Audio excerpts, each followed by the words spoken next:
Hola amigos, ¿qué tal? ¿Cómo están? En estos momentos en los que el asedio ruso a ciudades ucranianas recuerdan el sitio de Leningrado durante la Segunda Guerra Mundial, un poeta, el franco-chileno Carles Díaz, autor de un libro dedicado a Rosa Ballon, conservadora del Museo Parisino del Jeu de Paume, quien desempeñó un papel decisivo en la recuperación de miles de obras de arte expoliadas por los nazis, nos lleva a preguntarnos, ¿y si el arte pudiese parar las masacres?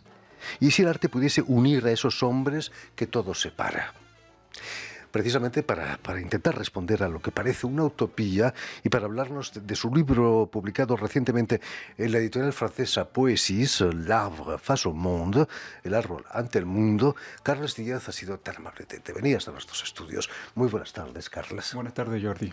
Y sobre todo, muchísimas gracias por haber hecho el esfuerzo de venir hasta nosotros. Gracias por la invitación.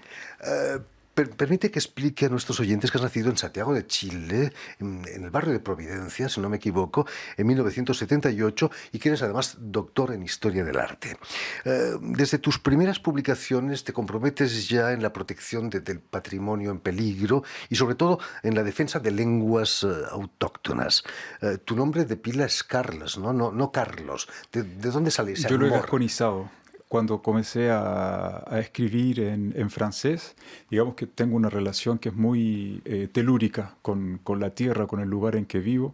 Yo pienso que siempre he tenido la convicción que uno habita un lugar, pero el lugar te habita a ti también.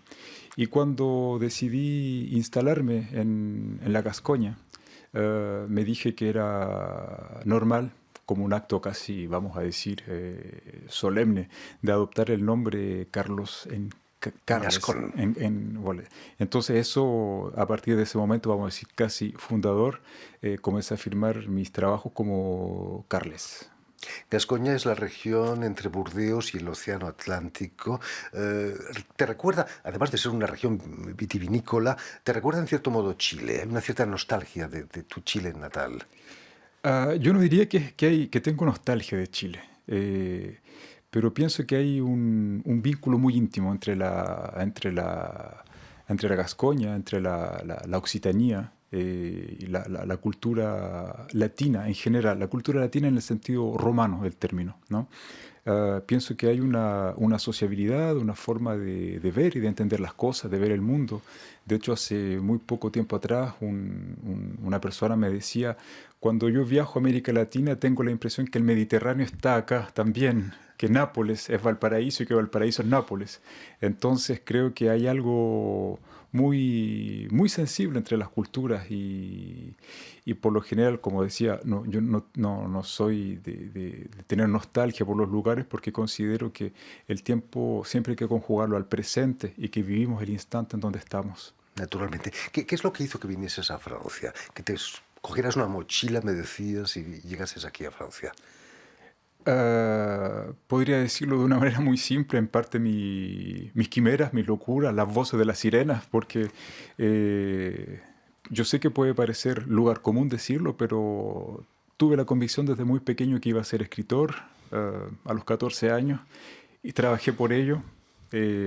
Porque nada, bueno, si uno lo ve desde un punto de vista de determinismo, nada me predestinaba a ser escritor, porque no vivía en un medio, digamos, en donde la literatura tuviese una parte importante.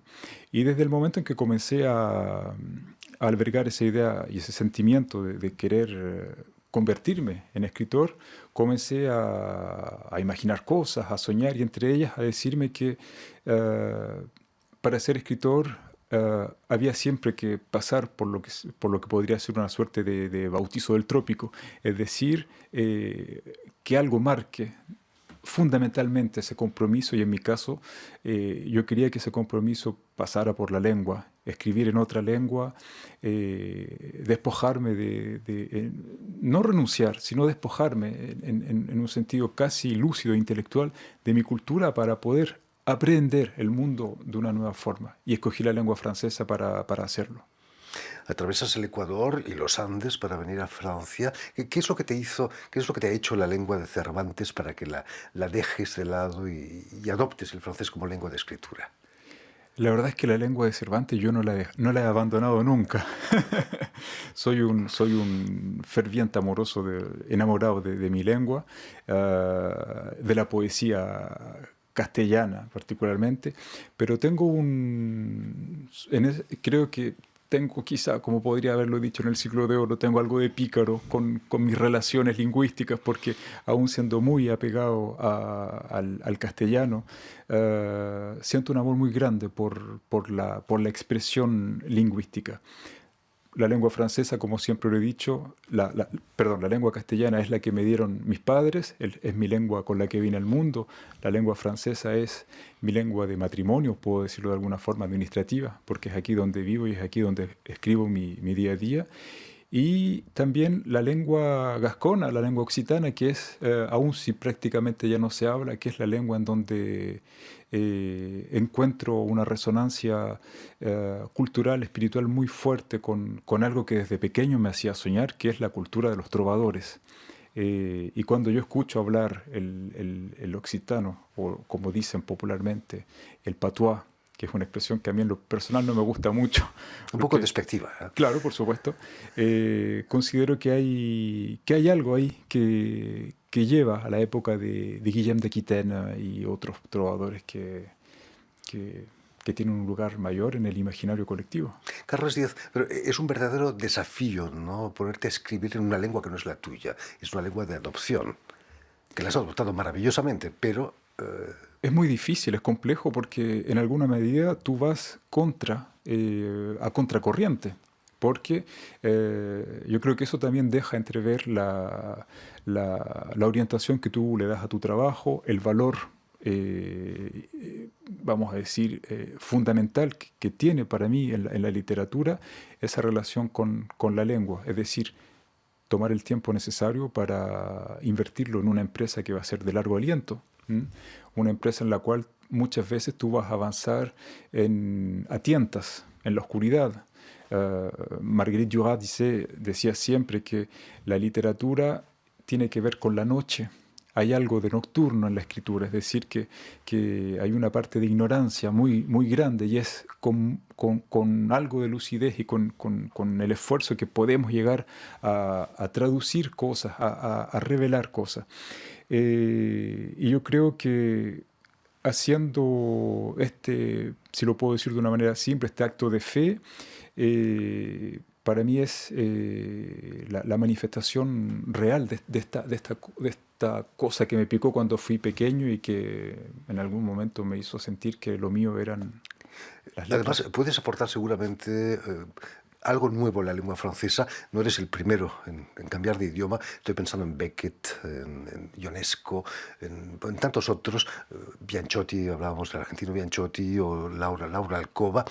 Quizás un francés no puede escribir como escribes tú. El background que tienes lingüístico te da un resultado completamente Sí, yo distinto. pienso que está efectivamente la materia lingüística, como decía Foucault, nosotros estamos hechos de todo lo que vemos, lo que sentimos, las construcciones culturales de una parte y otra. Y yo creo que también hay una frase que me gusta mucho de Milán Kundera, que decía, mi acento se percibe en las frases que yo escribo. Y en mi caso yo creo que hay mucho de ello. Yo tengo un amigo editor con el que trabajo en Burdeos, que es, vamos a decir, el abogado del diablo. Cuando yo escribo siempre es él, digamos, que me ayuda con las lecturas. Y siempre se toca la cabeza y me dice, este Carles Díaz con sus frases tan largas. Y me dice, tan barroco que hace este hombre. Porque en mi manera de formalizar la escritura, yo creo que tengo mucho de esta, no sé si me equivoco usándolo, el término de pasión, esta cosa, el enardecimiento de la lengua castellana, con frases que son larguísimas. Y precisamente cuando hay que transponerlo al francés, está ahí el problema entre la frase cartesiana y pascaliana. Entonces, Naturalmente. Pero te deja las manos libres, imagino, ¿no? Tu editor. sí, sí, Sí. sí. Precisamente, y para más aún, en el 18 publicas Sus la Talvera, perdón, a Marge, en edición bilingüe, occitano y francés. ¿Qué es lo que te llevó a escribir incluso en occitano? Ese amor por los juglares, por... El libro La canción de Gesta. fue traducido por un escritor de Lot-et-Garonne, Jean-Pierre Tardif, que me hizo la amistad de traducir este texto. Él forma parte de este grupo de escritores occitanos, era muy cercano de Bernard Manciet, conoce muy bien también el trabajo de Max Rouquet, y otros autores que tienen, digamos, esta sensibilidad de la lengua y que produjeron una obra muy, muy importante. Y cuando yo escribí este libro, quise que el título lo guardase en occitano, porque en algún momento yo escuché esta frase, esta palabra, este vocablo, talvero, y me preguntaba, ¿qué es el talvero? ¿Qué sacó? como se dice. Y la definición que me llegó de esta palabra, entre comillas, extraña, porque evidentemente extraño, todo depende de la óptica con que se mire, pero esta palabra, buscando, preguntando, llegué a la definición que da Mistral, Frédéric Mistral, que dice que lo talvero es esta parte del campo que no se trabaja, que no se elabora, que es donde, digamos, se permite que la carreta o que el tractor pueda dar la vuelta para luego continuar su faena. Y me pareció una palabra muy poética y muy llena de sentido, porque precisamente es, yo creo que en un sentido largo e imaginable, es a partir de estos espacios que nos parecen un poco periféricos que podemos pensar precisamente una visión de conjunto.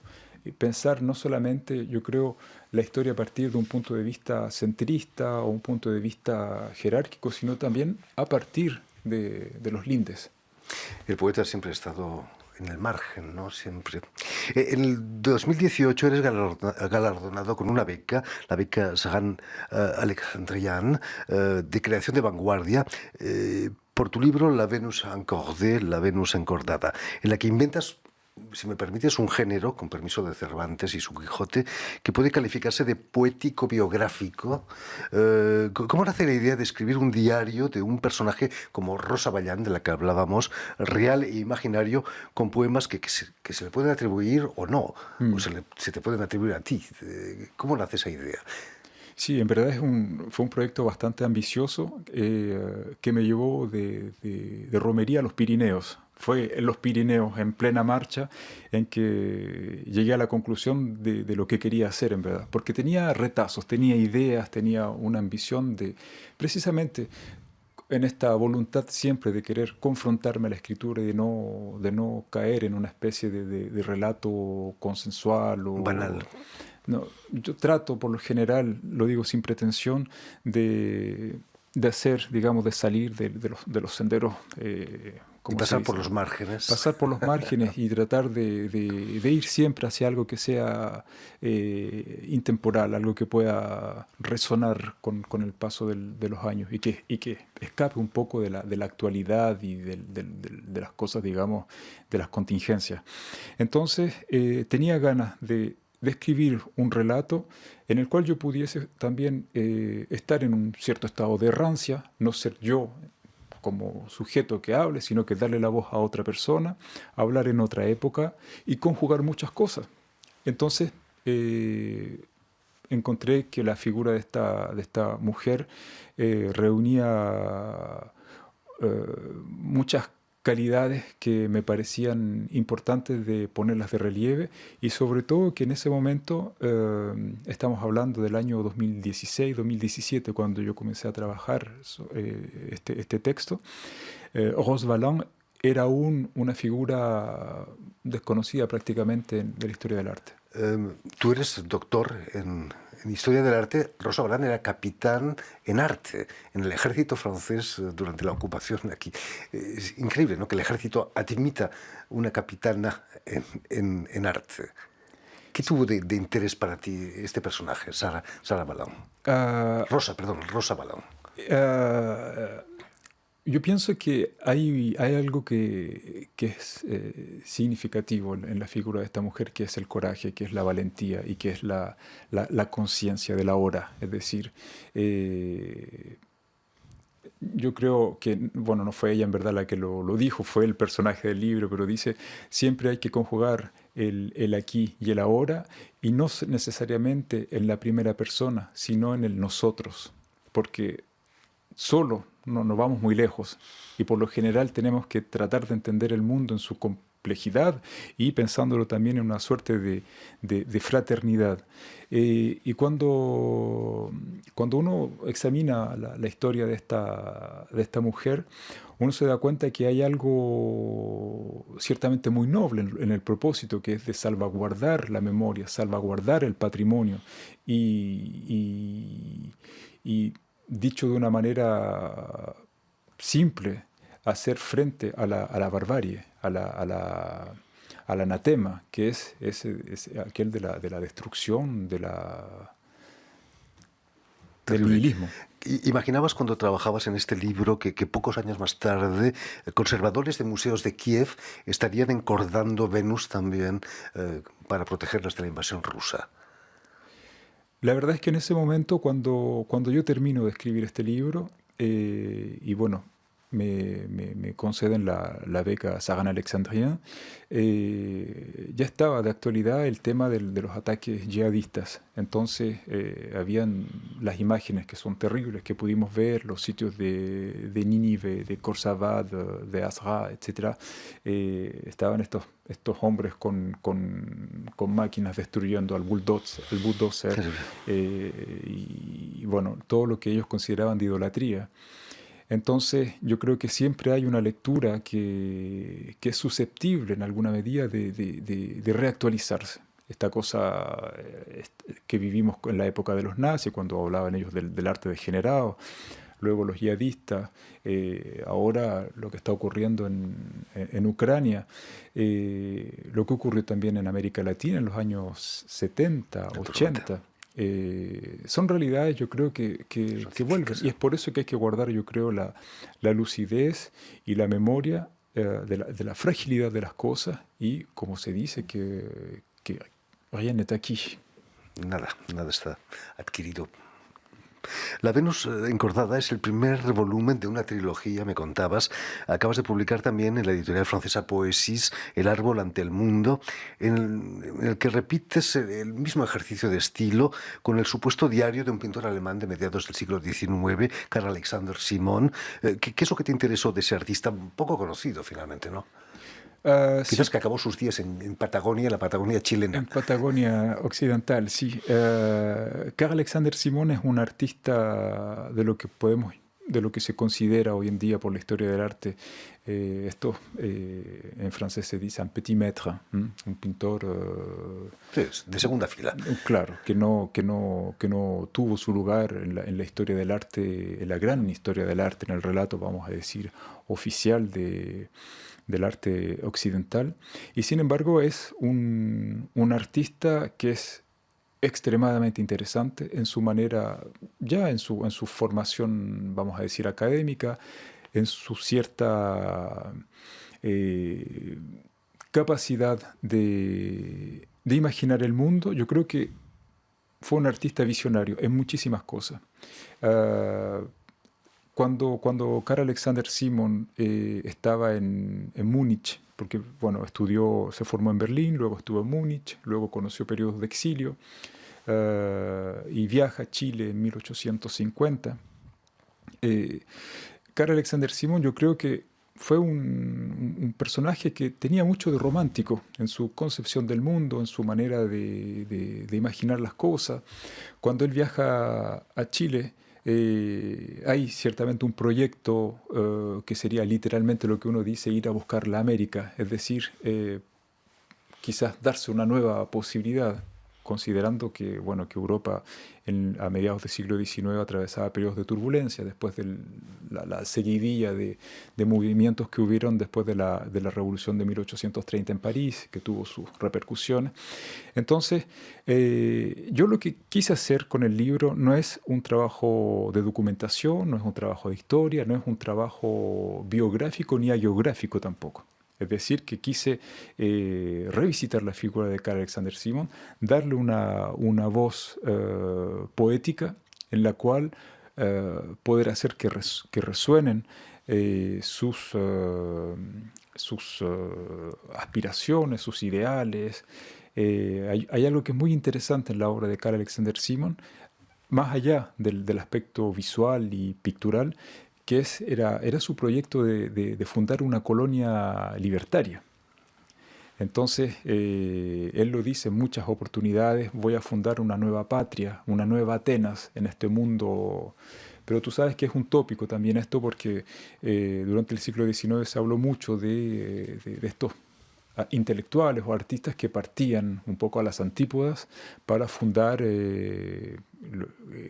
colonias o falansterios, como le llamaban en Brasil, que hubieron varios que fueron fundados, y yo creo que el precedente de esta seguidilla de colonias fue en Madagascar en el siglo XVI o XVII, si no me quiero equivocar, con la colonia Libertalia, que duró cerca de 25 años. Acabó mal, creo, desgraciadamente. El espíritu tiene sed de altura. Quizás se fue a Chile buscando una nueva tierra virgen, no como Alemania. Puede ser, probablemente. Yo creo que el espíritu tiene sed de altura, de inconmensurable, de eternidad al mismo tiempo, pero la eternidad o esta sed de algo mayor, muy raras veces es algo pasivo. Han habido escritores, vamos a decir, que han sido viajeros inmóviles, como es el caso de Fernando Pessoa, por ejemplo, que es el gran autor que nos coge por la mano y nos lleva, digamos, en deambulación. Y hasta Julio Verne, por ejemplo. Claro. Sin embargo, hay, yo creo, muchos artistas o escritores que deciden en algún momento partir en una especie de cruzada, de expedición permanente hacia la realización de esta utopía. En el caso de Carl Alexander Simon es una utopía trágica porque termina mal. Pero yo creo, como decían los griegos antiguos, el riesgo y la existencia merece de ser vivido. Vale la pena, realmente. Vale la pena. En fin, pues muchísimas gracias, Carles Díaz, por haber estado aquí con nosotros. Recordemos que L'Arbre face au monde, El árbol ante el mundo, Vida y destino de Carl Alexander Simon, ha sido editado por Poesis y acaba de publicarse también en la editorial Gallimard, Polifonía holandesa, precedido de Bracha, que es precisamente en Gascón, un díptico son 2 libros en uno, ¿no? Son 2 libros en uno, sí. Exactamente. Es la editorial Gallimard. En fin, permíteme también que dé las gracias a Julien Leng y a Vanessa Loiseau, quienes se han ocupado hoy de la realización del programa, y enviar también un mensaje a nuestros telespectadores, porque también los tenemos, que nos siguen en toda América Latina, en Santiago de Chile, seguro que también, gracias a la cadena Unión Continental Latinoamérica, UCL, y la red TAL, que reúne las televisoras públicas y universitarias de toda América Latina. Y a ustedes, muchísimas gracias por su atención y les damos cita para una nueva edición de El Invitado de Radio Francia Internacional.